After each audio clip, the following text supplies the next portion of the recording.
Olha, eu aqui de novo para poder falar contigo sobre licenciamento ambiental e o ISG, o nosso ambiental, social e governança. E essa aula em específico, nós vamos trabalhar o eixo ambiental da nossa norma, a PR 2030, a nossa norma da BNT, PR 2030, a prática recomendada PR 2030. ISG, o ambiental, o social e governança. Nós temos esses três eixos, né? O eixo ambiental, o eixo social e o eixo de governança.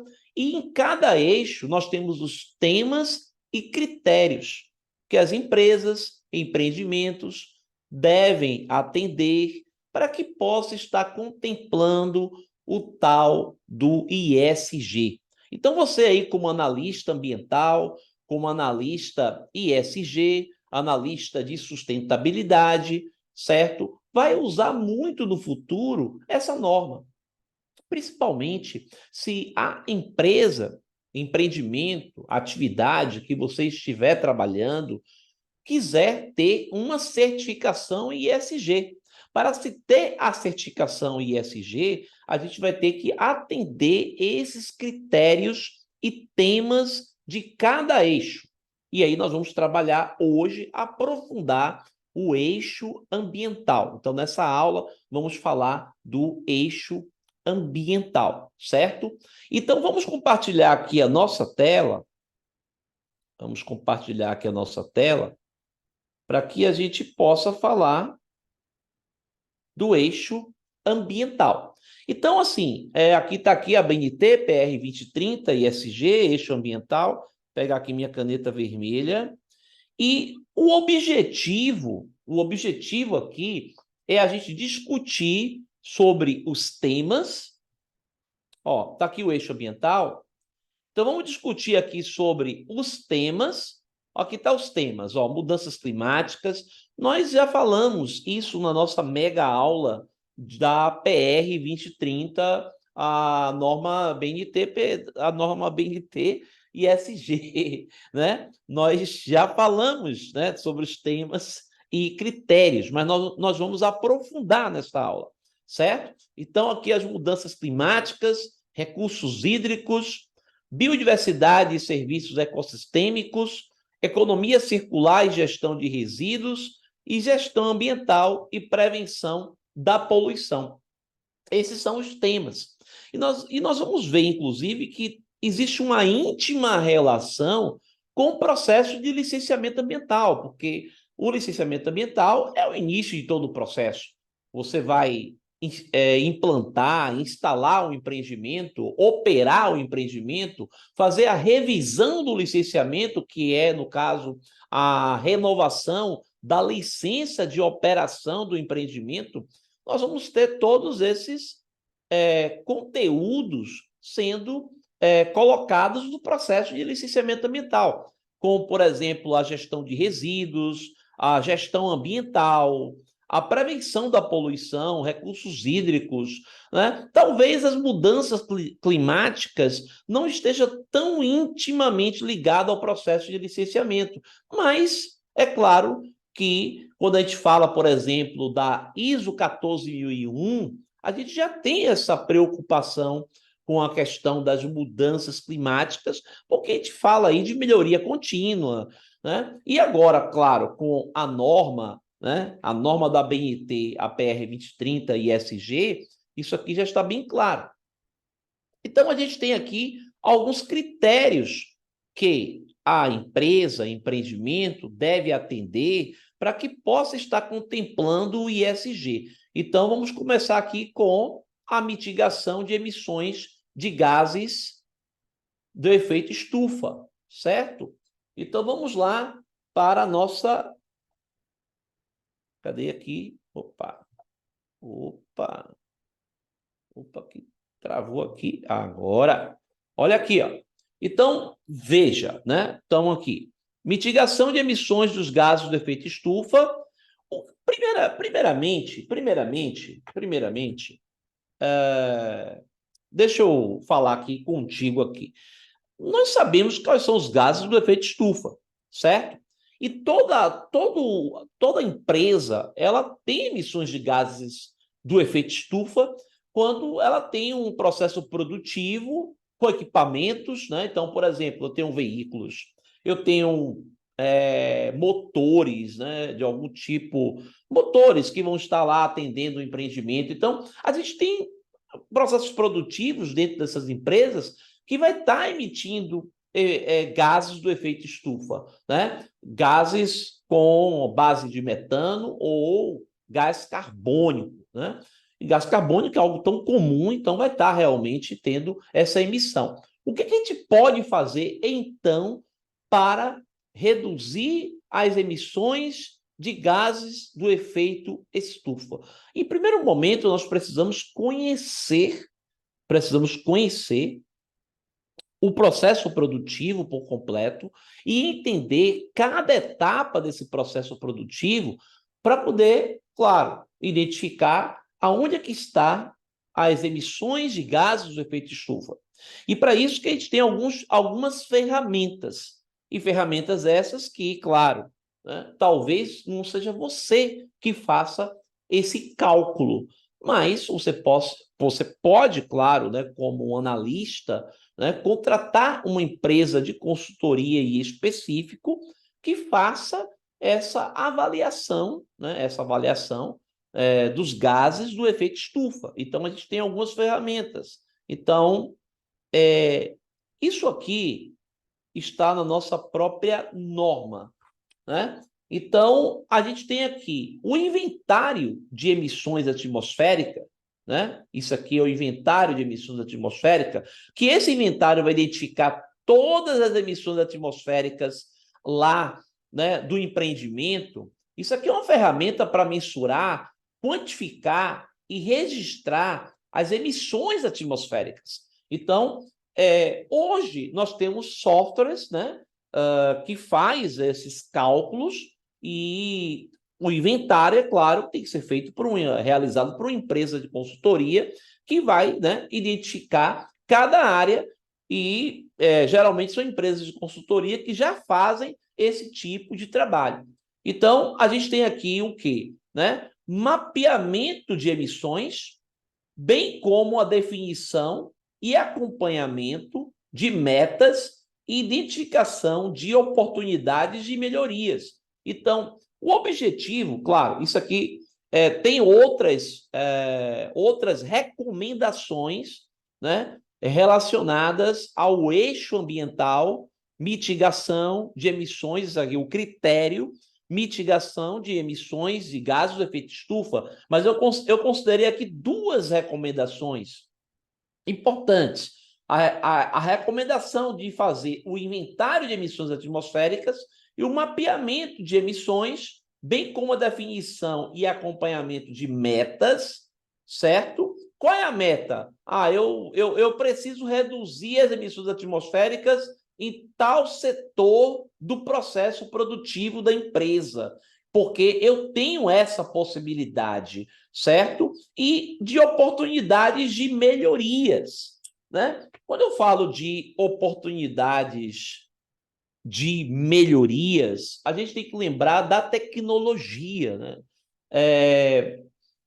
A cada ano que passa, nós temos mais tecnologias. E é claro que um processo produtivo que, de repente, tem uma tecnologia um pouco atrasada, ele vai ter também mais emissões de gases do efeito estufa, a depender, claro, do processo produtivo que eu estou falando, né? Estou aqui comparando um processo produtivo que tenha emissões de gases do efeito estufa.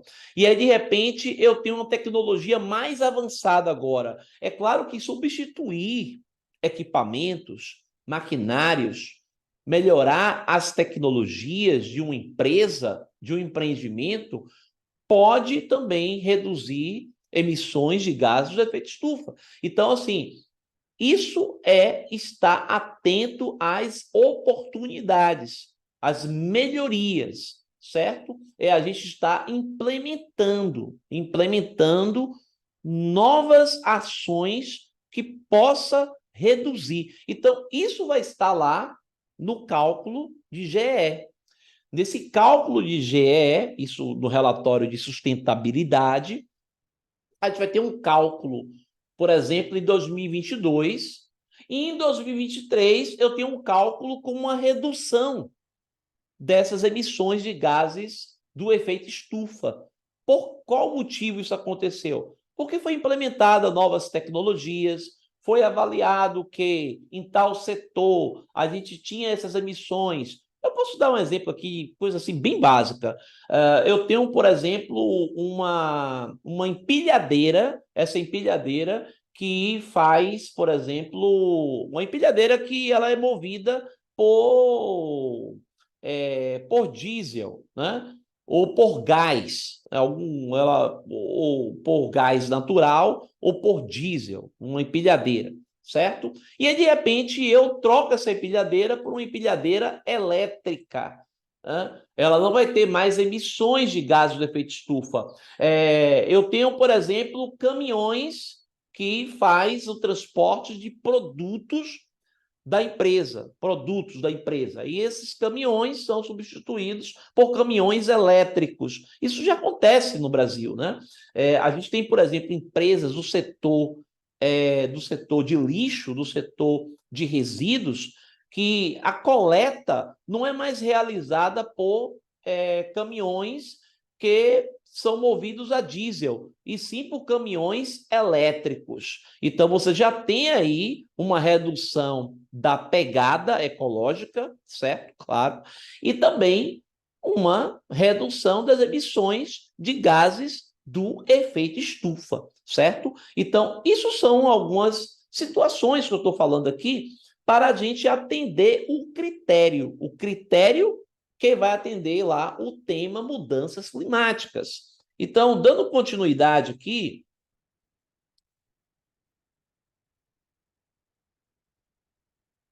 nós temos aqui ainda em mudanças climáticas, adaptação a mudanças climáticas. Aqui é mais um critério para o nosso tema mudanças climáticas no eixo ambiental. Então, observe aqui, eu considerei algumas recomendações, certo? Para a adaptação das mudanças climáticas. Então, aqui, por exemplo, ó, classificar os impactos quanto à frequência e magnitude para contribuir com a priorização das medidas de adaptação. Então, pense comigo, certo? Eu vou avaliar todos os impactos ambientais negativos daquele setor produtivo, de cada setor produtivo. Então, vou fazer um levantamento de aspectos e impactos ambientais. Inclusive, isso já está presente na ISO 14001. A ISO 14001, ela já define que você faça esse levantamento de aspectos e impactos ambientais para que você possa trabalhar com a melhoria contínua. Então, eu fazer o levantamento aqui, né, classificar todos os impactos quanto à frequência, magnitude, né, para você que não sabe bem assim o que é a frequência e a magnitude é justamente assim. Por exemplo, né, a frequência, se é muito frequente, se é pouco frequente o impacto ambiental, né? Então, se ele é muito frequente, se ele é pouco frequente, a frequência daquela situação no setor produtivo. Se é uma frequência alta, se é uma frequência média, se é uma frequência baixa, certo? Aí a gente vai trabalhar a frequência. E a magnitude seria mais ou menos assim. Eu vou dar um exemplo de ruído. Peraí. Eu vou dar um exemplo de ruído. Né? Eu tenho um ruído, vamos dizer assim, no empreendimento eu tenho um nível de ruído X, certo? Um nível de ruído X no empreendimento. Quando chega um determinado horário desse empreendimento, eu tenho um nível de ruído 3x, certo? Bem alto. Então, essa diferença entre o nível de ruído 3x e o x é o que nós chamamos de magnitude. Se a magnitude do impacto ambiental ela é alta ou baixa, né? Então, a depender da magnitude, eu vou priorizar esse impacto ambiental. Eu vou priorizar para tentar mitigar esse impacto ambiental, né? Eu vou priorizar essa relação.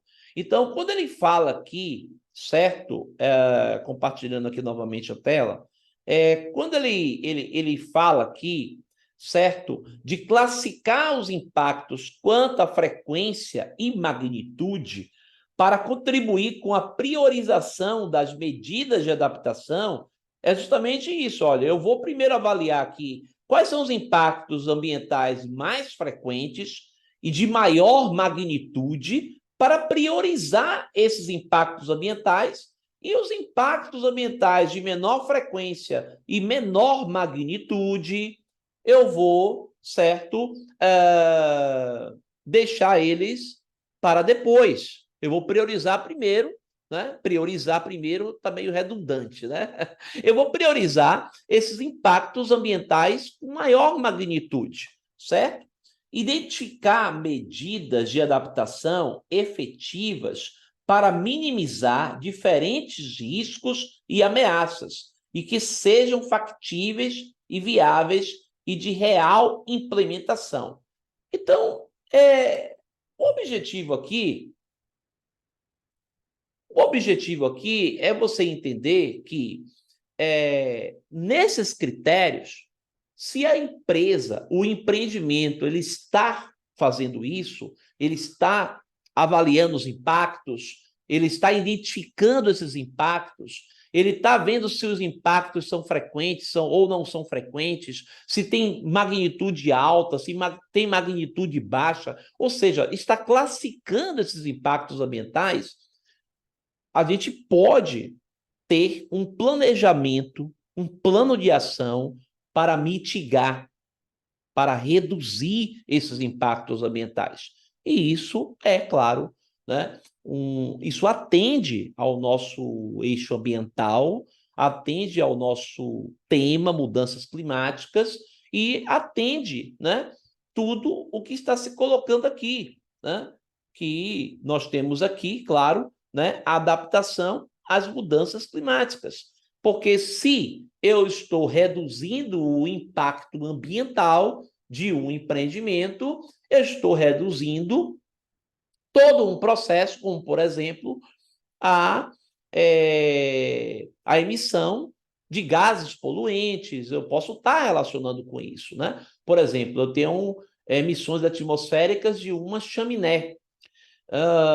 E ela tem X emissões atmosféricas na chaminé. Mas aí eu tenho medidas de controle. Essas medidas de controle, elas só podem ser aplicadas se eu estiver avaliando a frequência, a magnitude desse impacto ambiental, certo? Eu preciso avaliar todos os impactos, né? Como, por exemplo, as chaminés de um empreendimento. Então, a partir daí, eu consigo fazer uma adaptação às mudanças climáticas.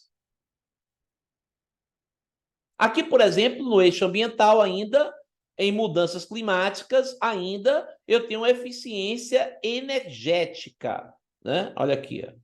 Opa. Eficiência energética, ó. É um critério das mudanças climáticas. Eficiência energética. Então, olha como é simples a questão da eficiência energética. Ó, considerar o uso de tecnologias e adotar projetos que incorporem a eficiência energética na concepção, construção ou reforma de edificações, né? Imagine aí que na construção de um shopping. Antigamente, o pessoal construía um shopping. Eu me lembro que os shoppings antigos, eles não têm assim muita iluminação natural. Ele tem bastante iluminação artificial, porque os shoppings, eles eram construídos como caixas, né? Então, o pessoal construía aquela construção antiga, né? Que você precisa... É tudo fechado, tudo lacrado, e você precisa ter uma iluminação gigantesca para conseguir, né, iluminar o shopping. E se você andar em shoppings antigos, em qualquer cidade do nosso país, você vai perceber isso. Mas, se você observar shoppings novos, muitos shoppings novos, ele já aproveita bastante a luz natural. Então, o que acontece? Se você observar bem, de dia, o shopping praticamente ele não usa muito iluminação artificial, porque ele tem iluminação natural. Então, isto é uma construção, certo? Avaliando, certo? Uma redução não, uma eficiência energética. Então, isso é eficiência energética, né? Então, considerar o uso de tecnologias e adotar projetos que incorporem eficiência energética na concepção, construção ou reforma de edificações. Substituir lâmpadas incandescentes, fluorescentes e de descarga por lâmpadas de LED, que são as mais eficientes e possuem longa durabilidade. Evitar acender lâmpadas durante o dia, que aí é o caso de bons projetos, certo? Aproveitando a luz do sol. Instalar sensores de presença. A gente sabe aquele sensor, né? Que no momento que você está presente, a luz acende, quando você sai, a luz apaga. Para desligamento automático das lâmpadas. Então, observe aqui que se você, de repente, como analista lá, ambiental, ESG, pega esse eixo ambiental e você busca, a empresa vai ampliar, a empresa vai fazer uma ampliação, ela vai construir mais galpões. Aí você já tem ideias que podem melhorar aí a questão da eficiência energética, como é o caso de aproveitar bastante a luz do dia, aproveitar a luz do sol, aproveitar a luz natural para a gente ter o mínimo de iluminação artificial durante o dia. Então, isto aí, por exemplo, já atende bastante aí a questão do eixo ambiental e pode-se dizer que tem muito a ver também com o licenciamento ambiental, né? Porque o objetivo do licenciamento ambiental é a gestão ambiental pública, né? É justamente o poder público, ele quer do empreendedor, ele quer do empreendimento da empresa que o impacto ambiental seja mínimo sobre os recursos ambientais. Então, se você tem um impacto ambiental mínimo sobre os recursos ambientais, você tem possibilidades de trabalhar com tecnologias, de trabalhar com projetos que reduzam esse impacto ambiental sobre os recursos ambientais. Alexander, mas a iluminação, é claro, porque se eu utilizo mais energia elétrica, eu estou utilizando mais recursos ambientais. Porque para poder produzir energia elétrica, eu preciso de recurso ambiental. Seja energia eólica, energia solar, certo? Energia de hidrelétrica, eu vou estar implantando novos empreendimentos de energia eólica, energia solar, energia hidrelétrica, né, PCHs. A gente vai estar, na verdade, de alguma forma, impactando os recursos ambientais. Então,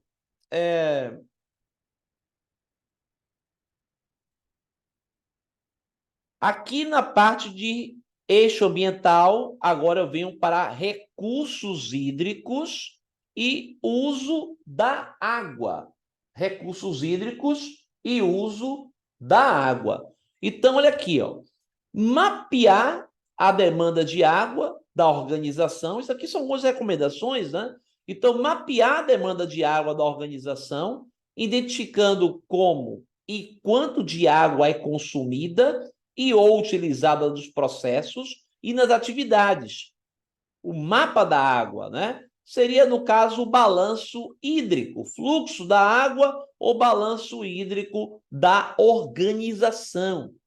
Então, Por mais que o empreendimento utilize água de poço artesiano, utilize água da captação de um rio, né? Captação hídrica de um rio. Não importa se não está pagando a água, né? Porque a ideia do empreendimento, do empreendedor, mas a água é gratuita, não estamos pagando, certo? Não é água de concessionária, estamos, no caso, captando água de um poço artesiano. Mas não importa, você está impactando um recurso hídrico. E o objetivo é você fazer um mapeamento de de toda a utilização de recursos hídricos, para que você possa reduzir esse impacto no recurso hídrico. Então, por exemplo, e também ter outras situações, né, como tem aqui da outra recomendação, aqui, ó, identificar novas oportunidades de negócios que promovam soluções para redução do consumo de água, ampliação da reutilização ou mitigação do estresse hídrico. Então, se a gente tem, por exemplo, grandes telhados para poder fazer captação de água da chuva, tratar essa água da chuva, para utilizar essa água da chuva para fins não nobres, então a gente pode ter um tratamento de água da chuva para poder utilizar, por exemplo, para pias, né? Então, para utilizar para pias, sanitários, podemos ter essa captação da água da chuva. Podemos também ter toda a água que passa pelas pias do empreendimento, certo? No caso, para lavar a mão, né? No caso, pias para lavar a mão, né? Certo? Pias para lavar a mão. Essa água ser tratada, né? E depois ser encaminhada, isso para uma estação de tratamento de águas cinzas, são chamadas de águas cinzas, né? Então, isso ser tratado por uma estação de tratamento de águas cinzas, como se chama de ETAC, certo? E depois encaminhar para os sanitários, para servir como água para os sanitários. Então, eu estou reduzindo aí o estresse hídrico. Então, são situações que a empresa, em 2022, ela tinha certa utilização de tanto de recurso hídrico, mas nós implementamos alguns projetos, como captação de água da chuva, fizemos estações de tratamento de água, estação de tratamento de águas cinzas, para reutilização, e aí reduzimos o estresse hídrico. Quanto mais trabalhamos com a redução de impactos ambientais sobre os recursos ambientais, impactos sobre os recursos ambientais, nós estamos no caminho do ISG, né? Então, e do licenciamento ambiental também. Então, olha aqui, ó. Então, aqui nós temos, inicialmente, claro, mapear toda a demanda de água, fazer o balanço hídrico para saber aonde é que nós vamos atuar na organização. Então, é importante ter um balanço hídrico e identificar essas oportunidades, certo? Para que a gente possa fazer isso aqui, ó. Então, isto é a gestão de recursos hídricos, o uso da água. Gestão de recursos hídricos, gestão de efluentes. Então, observe aqui, ó, elaborar plano. Isso aqui são recomendações que estão, inclusive, na nossa norma PR 2030 BNT. Então, elaborar plano de redução do volume de efluentes gerados. Então, é aquela mesma história lá do Plano Nacional de Resíduos Sólidos, a nossa lei, né, a PNRS, que diz lá que é reduzir na fonte, sempre reduzir na fonte. Então, elaborar planos de redução de volume de efluentes gerados, nós temos que reduzir os efluentes gerados, com metas e ações a serem implementadas, considerando, por exemplo, reuso e adoção de novas tecnologias, como dessalinização e recirculação de água no processo produtivo. Então, eu posso reduzir, por exemplo, os efluentes se eu tiver um mecanismo de reutilização de água. Quanto mais eu reutilizo água, até no processo produtivo. Então, por exemplo, eu estava visitando uma empresa, certo? Realizei, inclusive, um curso nessa empresa, e o pessoal já estava falando lá que já fazia o processo de captação de água da chuva e que já estava avaliando para fazer o tratamento dessa água da chuva para reutilizar melhor, né? Para usar no processo produtivo da empresa. Então, se eu pego água da chuva, trato ela e uso no processo produtivo, eu vou estar, claro, né, reduzindo o estresse hídrico e também vou estar gerando menos efluente, porque essa água da chuva ela poderia caminhar lá pelo chão da empresa, cair nas canaletas e virar um efluente. Mas, de repente, não. De repente, eu estou tratando ela, canalizando ela, tratando e transformando ela, certo, em água para o processo produtivo. Eu posso pegar a própria água final do processo produtivo, o efluente, e tratar esse efluente para tentar reutilizar novamente no processo produtivo. Lembre-se que, se não é empresa de alimento, não é empresa de comida e de bebida, é uma empresa que ela produz algo que seja para nós usarmos, mas não é alimento e nem bebida, obviamente que o tratamento dessa água, desse efluente gerado no processo produtivo, não precisa ser o tratamento, né? A não ser que o processo produtivo necessite de água altamente pura, né? Mas, fora isso, podemos fazer o processo de reutilização no processo produtivo e gerando menos efluentes. É claro que tudo isso tem que ser avaliado. E para isso é que você vai estudar bem o processo produtivo do empreendimento, para que você entenda bem o processo produtivo e ver quais são as possibilidades para a gente reduzir esse impacto ambiental. Então, olha aqui, ó, substituir matérias-primas ou outras substâncias utilizadas em seu processo que possam gerar impactos negativos no meio ambiente. Então, imagine que muitos efluentes industriais, efluentes de empresas, podem ter, assim, substâncias altamente nocivas que são geradas no processo produtivo. Então, se de repente, substituindo a matéria-prima, que seja uma matéria-prima equivalente, que sirva para o processo, a matéria-prima ou o insumo, e que eu possa gerar um impacto menor, porque eu vou gerar poluentes menos agressivos, é claro que isso também é importante. E isso, claro, deve ir lá no relatório de sustentabilidade da empresa, mostrando que a empresa ela está sempre buscando a melhoria contínua e ela está atendendo aí a política, está atendendo às premissas do ISG, sendo aqui o eixo ambiental. Eixo ambiental, vamos lá.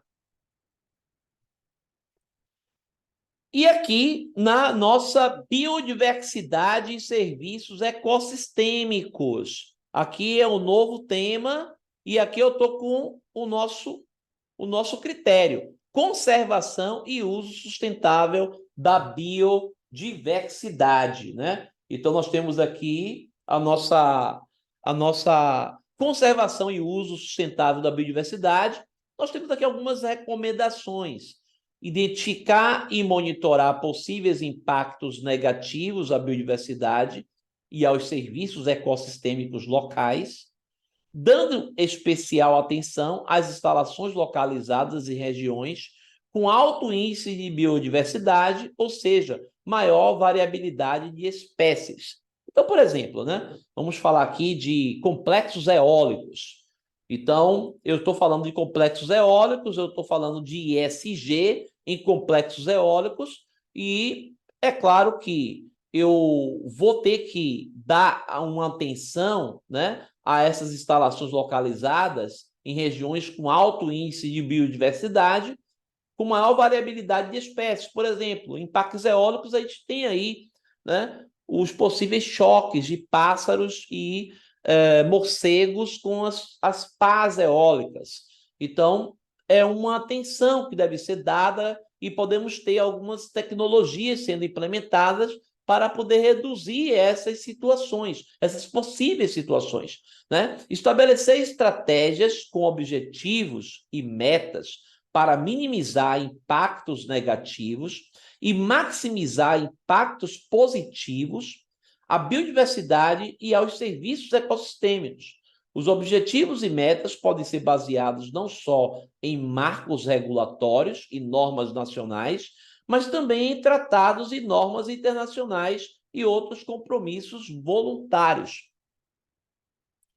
Então, é aquela questão.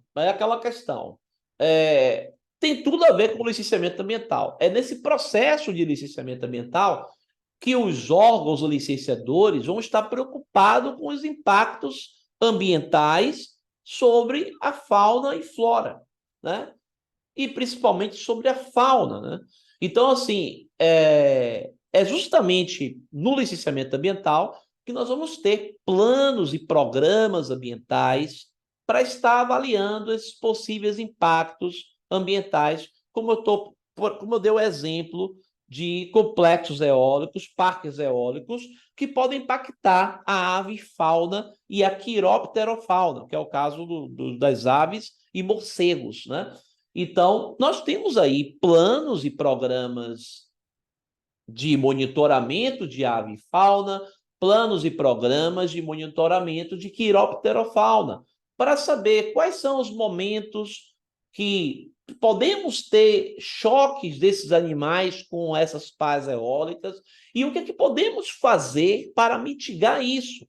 Se podemos implementar algum tipo de tecnologia.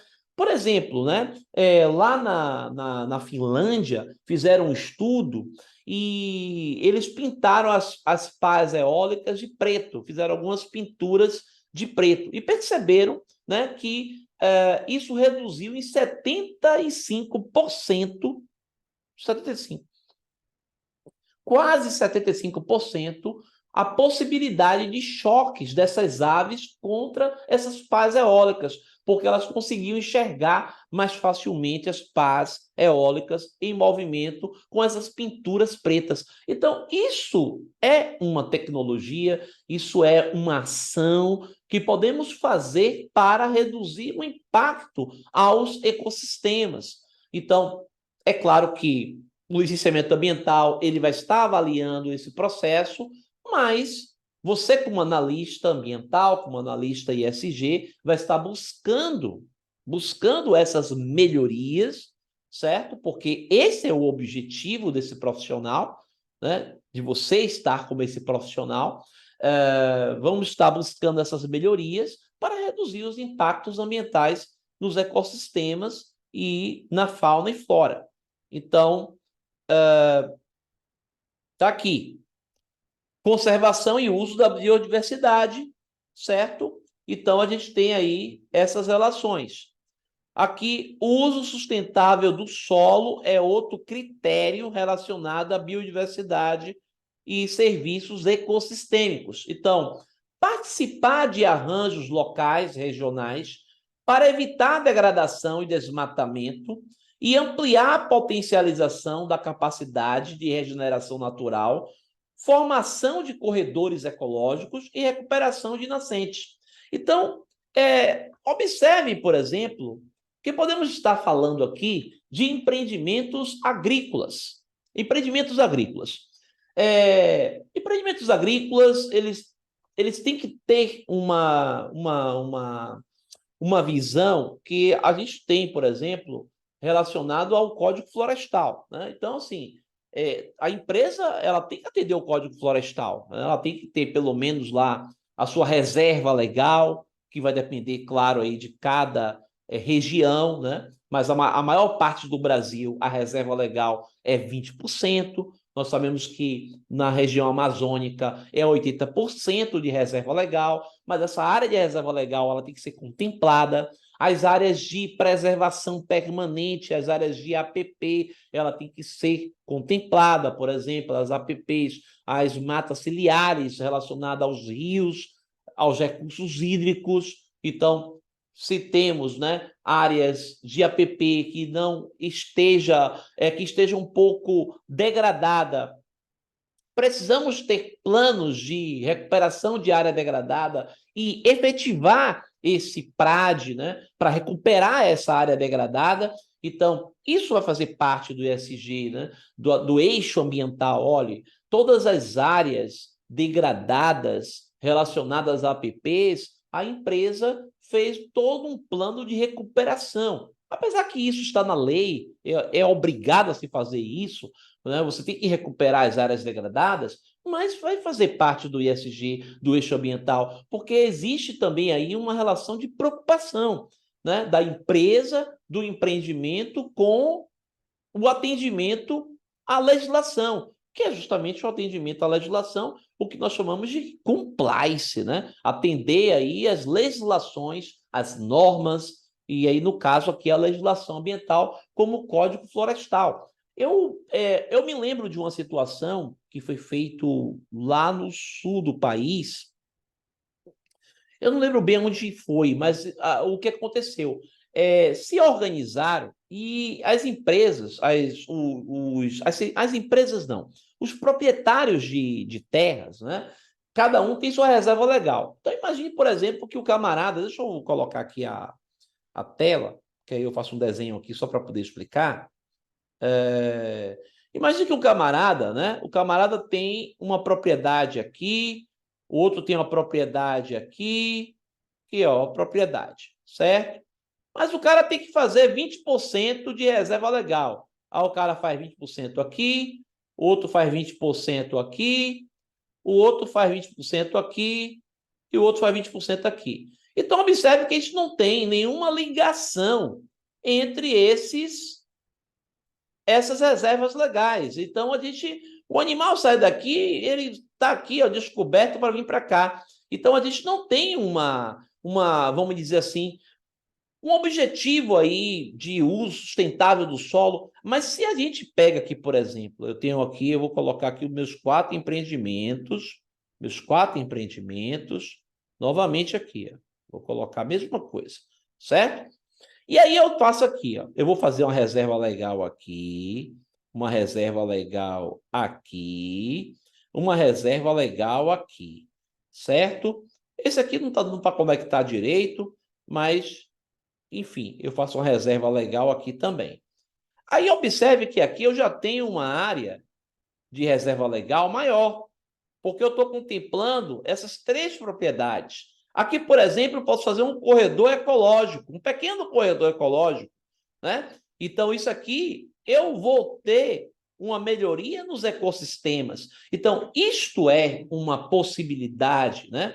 Então, participar de arranjos locais, regionais, para evitar degradação e desmatamento e ampliar a potencialização da capacidade de regeneração natural, formação de corredores ecológicos, olha aqui o corredor ecológico, e recuperação de nascentes, né? Que no caso a gente vai recuperar aí as áreas de APP. Então, observe aí que isso aqui é um critério que vai ser avaliado para o ISG da nossa norma PR 2030. Controlar e monitorar ou exigir de seus fornecedores o uso adequado de agrotóxicos, fertilizantes, inoculantes, afins, para garantir o uso de produtos registrados no Ministério da Agricultura e Pecuária e Abastecimento, que é o MAPA, e de acordo com as recomendações técnicas específicas para cada cultura e solo. Então, Observe que aqui no Brasil, por exemplo, a gente tem uma coisa interessante, né? A gente tem assim muito uso de, de defensores agrícolas naturais.